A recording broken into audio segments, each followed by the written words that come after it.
శ్రీ విద్యాగణపతయ నమ, శ్రీమాత్రే నమ, శ్రీ ఉమామహేశ్వర పరబ్రహ్మణే నమ. శ్రీపుర నీతి కథలు అనే యూట్యూబ్ ఛానల్కు స్వాగతం. మనం నిన్నటి రోజున చెప్పుకున్నటువంటి కథనే దానం గురించి చెప్పుకుంటున్నాం కనుక, దాన ధర్మాలు అనేవి ఈ మధ్యకాలంలో ప్రభుత్వాలతో సహా ఇచ్చేవారికి ఇవ్వని వారికి ఎవరికి ఇవ్వాలి అనేటటువంటి దాంట్లో తర్జన భర్జన పడేటటువంటి పరిస్థితుల్లో ప్రస్తుత కాలం ఉంది. ఉచిత పథకాలు అవ్వచ్చు, మరొకటి అవ్వచ్చు. కింద కామెంట్ రూపకంగా కూడా ఒక ఆయన తెలియజేశారు ఈ వివరాలన్నింటినీ. అందు గురించని దాన ధర్మాలు అనేటటువంటివి ఎవరికి చెయ్యాలి ఏంటి అనేటటువంటిది కొంచెం వివరంగా చెప్పండి అన్న మాటకి కొంచెం వివరంగా చెప్పేటటువంటి ప్రయత్నమే చేస్తున్నాను. అయితే ఒక్కటి మాత్రం నిజం, కొంచెం ఈ వీడియోని శ్రద్ధగా వినడానికి ప్రయత్నం చేయండి. పూర్వకాలంలో పాంచాల దేశంలో ఒక విశేషమైనటువంటి ఋషీశ్వరుడు తపస్సు చేసుకుంటూ ఉన్నట్ట. ఆయనకి మరొక పని లేదు. అంటే వైదిక పరమైనటువంటి బ్రాహ్మణుడుగా జన్మనెత్తి వైదిక కార్యక్రమాలు చేసి కొంతకాలం జరిగిన తర్వాత ఆయన చేసినటువంటి పని ఏంటయ్యా అంటే, ఇంకా ప్రతిగ్రహణ అంటే తీసుకునేటటువంటిది, ఎవరైనా ఇస్తే తీసుకునేటటువంటి దాన్ని ప్రతిగ్రహణ అంటారు. ఆ ప్రతిగ్రహణ అనేటటువంటిది మానేసి పూర్తిగా అనుష్ఠానం మీద దైవపరమైనటువంటి విధానంలో ఆలోచిద్దామని ఊరికి జనాలకి దూరంగా అరణ్యంలో ఒక పర్ణశాల నిర్మాణం చేసుకుని అక్కడ తపస్సు చేసుకోవడం ప్రారంభం చేశారట. ఇలా కొంతకాలం నడుస్తుండగా ఒక యాచకుడు, అంటే ముష్టి ఎత్తుకునేటటువంటి జీవనాన్ని గడిపేటటువంటి ఒక వ్యక్తి భిక్షాటన చేసుకుంటుంటే ఒక దేవాలయం దగ్గర విబోటి వారు ఒక పెద్ద ఆయన అన్నాడు, బాబు అడుక్కోవడం అనేటటువంటిది అన్ని దరిద్రాల్లోకి పెద్ద దరిద్రం నాన్న. బయట తిండి అంటే ఎవరో పెట్టేటటువంటి తిండిని తినడం, ఎక్కడో పెట్టేటటువంటి నీళ్లు తాగడం, ఇలాగా వీటిని చేయడం అనేటటువంటిది, ముష్టెత్తుకోవడం అనేటటువంటిది దరిద్రాల్లో ఒక దరిద్రం. దీని నుంచి బయటకు రావడానికి నువ్వు ఏదైనా మార్గం చూడు అని చెప్పారు. చెప్పేటప్పటికి ఏం చేయమంటారో చెప్పండి అంటే, ఫలానా చోట ఒక ఋషీశ్వరుడు తపస్సు చేసుకునేటటువంటి బ్రాహ్మణోత్తముడు ఉన్నాడు.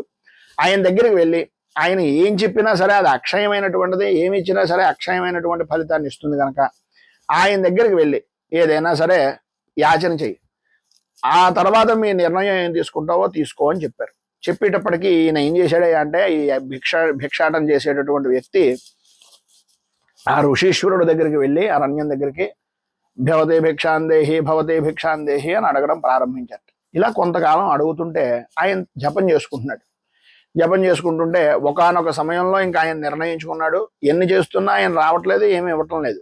ఆయన జపం చేసుకునే సమయానికే ఆయన వెడుతున్నాడు. ఒకానొక సమయంలో ఆయన ప్రారంధ కర్మ కొద్దీ, వీడి అదృష్టం కొద్దీ ఒక సమయంలో ఇంకా విపరీతంగా గోల పెట్టేయడం ప్రారంభించట. ఆయన జపం చేసుకోవడానికి లెక్కెట్టుకునేటటువంటి చిల్లుకానీలు అని పూర్వకాలంలో ఉండేవి. ఆ చిల్లుకాని ఒక దాన్ని తీసి లెక్క పెట్టుకుంటుంటే వీడు గోల భరించలేక ముష్టివాడిది ఆ చిల్లుకాని ఒకటో లోపల నుంచి ఇలా విసిరెట్టు. సరిగ్గా అది వచ్చి ఆ బొచ్చులో పడింది. ఆ భిక్షాటన చేసుకునే పాత్రలో పడేటప్పటికి ఆ చిల్లుకాని తీసుకున్నాడు. ఈ చిల్లుకానికి ఏమొస్తే దాంతో ఇంకా అంటే ఆయన ఏమి ఇస్తే దాంతో ఇంకా ఈ వృత్తికి స్వస్తి పలికి కొత్త జీవనాన్ని గడపాలి అనే ఉద్దేశంలో ఉన్నాడు. అది ఆ చిల్లుకాని తీసుకుని బజారంతా తిరిగేటప్పటికి ఒక చేపల గేలం పడింది. అంటే చిల్లుకానికి వచ్చినటువంటి వస్తువు ఏంటంటే చేప వేసుకునేటటువంటి గేలం. ఈ చేపల గేలం తగిలేటప్పటికి సరే అయితేనని ఆ గేలాన్నే తీసుకుని ఆ ఋషీశ్వరుడు ఇచ్చినటువంటిది దానికి వచ్చినటువంటిది ఇదే గనక చేపలకి గేలం వేయడం ప్రారంభించాడు ఆయన మనస్సులో తలుచుకుని. ఈయన తపశ్శక్తి వలన, ఆయన తలుచుకున్నటువంటి దాని వలన ఈ విశేషమైనటువంటి ద్రవ్యంతో కొన్నటువంటి ఆకర్షణ ఫలితంగా ఆ గేలానికి వేయడమే పాపం విపరీతంగా చేపలు పడిపోవడం ప్రారంభించింది. ఇలా ఒకదాని తర్వాత ఒకటి చేపలు రావడం, వాటిని అమ్మడం, ధనాన్ని సంపాదించడం, ఇలాగా అతను విపరీతమైనటువంటి ధనవంతుల్లో ఒకటిగా ఆ యొక్క గ్రామానికే కాదు ఆ రాష్ట్రం మొత్తానికి, ఆ దేశం మొత్తానికి ఒక విశేషమైన వ్యక్తిగా కొనియాడబడ్డం ప్రారంభించాడు విపరీతమైనటువంటి ధనంతో. నేను భిక్షాటన చేసుకుని ఈ ధనాన్ని అంతటినీ సంపాదించి ఆ మహానుభావుడు వల్ల నేను ఇలా ఉన్నాను, నాకు వచ్చిన డబ్బు సరిపోతుంది కనుక దాన ధర్మాలు చేద్దాము అనే ఉద్దేశంతో ఆయన కూడా దాన ధర్మాలు చేయడం ప్రారంభించి విశేషమైన అన్నదానాలు, నూతులు తవ్వించడాలు, చెరువులు తవ్వించడాలు, చదివించడాలు, బడులు కట్టించడాలు, గుడులు కట్టించడాలు, ఇలాగా వారికి తోచినటువంటి విధానంలో వారు విశేషమైనటువంటి కృషి చేసి ఆ రకంగా ఒక విధమైనటువంటి ఉన్నతమైనటువంటి స్థితికి, ఉత్తమమైనటువంటి స్థితికి చేరుకున్నట్ట. ఇలా కొంతకాలం జరిగిన తర్వాత కాలక్రమంలోకి వచ్చేటప్పటికి ఈ ఋషీశ్వరుడు కాలం చేశాడు, ఈ గేలం వేసి చేపలు పట్టుకున్నటువంటి భిక్షాటంలో ఉన్నటువంటి ధనవంతుడు కూడా కాలం చేశారు. ఇద్దరూ కాలం చేసేటప్పటికి యమభటులు వచ్చి వీరిరువురిని కూడా యమపురానికి తీసుకుని వెళ్ళారట. యమపురానికి తీసుకుని వెళ్ళిన తర్వాత యమధర్మరాజు ఈ యొక్క భిక్షగాన్ని చూసి, నాయన నువ్వు చాలా విశేషమైనటువంటి విధానంలో చేసావు గనక నీకు స్వర్గారోహణం ముందు కలుగుతోంది. పాపం చేసినటువంటి దానికి పాప ప్రాయశ్చిత్తం ముందు చేసుకుని స్వర్గానికి పెడతావా, స్వర్గం నుంచి మళ్ళీ నరకానికి వస్తావా అంటే, వద్దు స్వామి నేను ముందు ఇక్కడ అనుభవించేసి తర్వాత పెడతానన్నట్ట. సరే అయితేను అని అని ఆ భిక్ష రూపంలో ఉన్నటువంటి ధనవంతుడు చెబితే, ఈ తపస్సు చేసుకున్నటువంటి ఈ ఋషీశ్వరుడు రూపంలో ఉన్నటువంటి ఈయన ఉన్నాడు కదా, ఈయన అడిగట, మీ పుణ్యం చాలా తక్కువగా ఉందండి, పాపం మాత్రం విపరీతంగా ఉంది, ఈ కారణంగా మిమ్మల్ని ముందు స్వర్గానికి పంపించాలా నరకానికి పంపించాలా అని అడిగట యమధర్మరాజు. దేవుడయ్యా, జపతో నాస్తి పాతకం అని కదా శాస్త్రం చెబుతున్నటువంటి మాట ధర్మం చెప్పింది. జపం చేస్తే పాపం పోతుందని చెప్పాడు. నేను ప్రతిగ్రహణ కూడా మానేసి జపం మాత్రమే చేయడం ప్రారంభించాను. నేను చేసిన తప్పు ఏంటి, నేను చేసిన పాపం ఏమిటి అని అడిగట్టిన. అడిగితే అప్పుడు ఈయన చెప్పినటువంటి మాట, సమవర్తి అయినటువంటి ధర్మరాజు చెప్పినటువంటి మాట ఏంటయ్యా అంటే, అయ్యా మీరు చాలా గొప్పవారు, తపస్సు ద్వారానే మీరు విపరీతమైనటువంటి అనుష్ఠానం ద్వారానే మీరు జీవనాన్ని గడుపుతున్నారు. ప్రతిగ్రహణ లేకుండా ఏదైతే లభ్యమైందో ఆ పదార్థాన్ని పట్టుకుని భోజనం చేయడం, మీకు ఉన్న దాంట్లో తృప్తిగా ఉండడం, జపం చేసుకుంటూ ఉండడం, ఇవన్నీ బాగానే ఉన్నాయి. కానీ మీరు చేసినటువంటి దానం కారణంగా మీకు ఈ రకమైనటువంటి శిక్ష వచ్చిందయ్యా అన్నట్టు. దేవుటయ్యా, దానం చేస్తే శిక్ష రావడం ఏంటైనా, నేను ఇప్పుడు దానం చేశాను, ఏం భిక్ష చేశాను నేను, నాకు తెలియడం లేదు అన్నట్టు.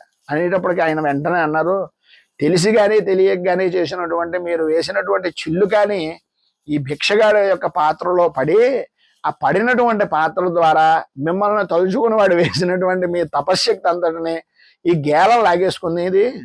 ఈ తపశ్శక్తి వలన ఆకర్షించబడిపోయినటువంటి చేపలన్నీ కూడా మీ గురించి ఎదురు చూస్తున్నాయి స్వామి. ఈ చేపలన్నీ చచ్చిపోవడానికి నువ్వు చేసినటువంటి తపస్సు, నువ్వు వేసినటువంటి చిల్లు కానీ వాళ్ళ కొల్లటువంటి గాలమే కదా కారణం అనేటటువంటి ఉద్దేశంతో ఆ చేపలన్నీ మీ గురించి చూస్తున్నాయి. అందు గురించని వాటి యొక్క శిక్షనే పూర్తి చేసిన తర్వాత మీరు స్వర్గానికి వెళ్ళేటటువంటి పరిస్థితి.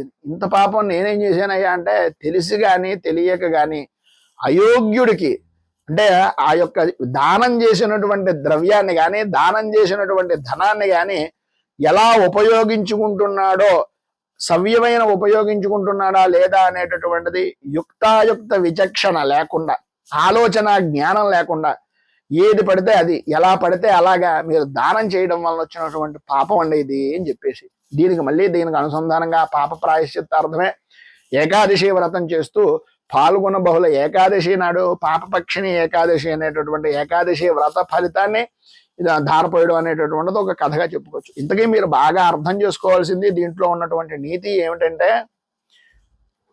మార్గ మధ్యంలో రైళ్ళ మీద కానీ, రైల్లో వచ్చేటటువంటి ముష్టి వాళ్ళు కానీ, లేదు ట్రాఫిక్ దగ్గర ఉండేటటువంటి ముష్టి వాళ్ళు కానీ, రైల్వే స్టేషన్లో ఉండేటటువంటి ముష్టి వాళ్ళు కానీ, ఇలా ఎవరో ఒకళ్ళు దానం గురించి అని చెప్పేసి యాచిస్తున్నారు. వాళ్ళని చూసో వాళ్ళ పరిస్థితులను బట్టో మనం దానం చేస్తున్నాం. కానీ ఈ దానం చేసినటువంటి ఈ యొక్క భిక్ష వాళ్ళు దేని గురించి ఉపయోగించుకుంటున్నారో మీకు తెలుసా? తప్పుగా ఉపయోగించుకుంటే, తప్పుడు విధానంలో గనక ఆ ద్రవ్యం గనక వెడితే ఆ దోషం మనకే వస్తుంది. అందు గురించనే ఇప్పటి రోజుల్లో భిక్షాటం చేసుకునేటటువంటి వాళ్ళకి దానం చేయమని, చెయ్యొద్దని నేనేమి చెప్పటం లేదు, మీ ఓపికను బట్టి మీరు చేసుకోండి. కానీ చెయ్యమని అన్నో చెయ్యొద్దు అని అన్నో మీ యుక్తాయుక్త విచక్షణను ఆలోచించుకొని మాత్రం చేయండి. దానం చేస్తున్నప్పుడు ఈ ద్రవ్యం అవతల వ్యక్తి ఎలా ఉపయోగించుకుంటాడు, సద్విమర్శకు జరుగుతుందా, లేకపోతే సద్వ్యక్తికి జరుగుతోందా, సద్బ్రాహ్మణుకి ఇస్తున్నానా, లేకపోతే సవ్యంగా వినియోగించుకునే వాడికి ఇస్తున్నానా, వినియోగించుకోని వాడికి ఇస్తున్నానా అనేది ఆలోచించుకొని దానం చెయ్యండి. ఆ దానం వలన మీకు మంచి ఫలితం కలుగుతుంది.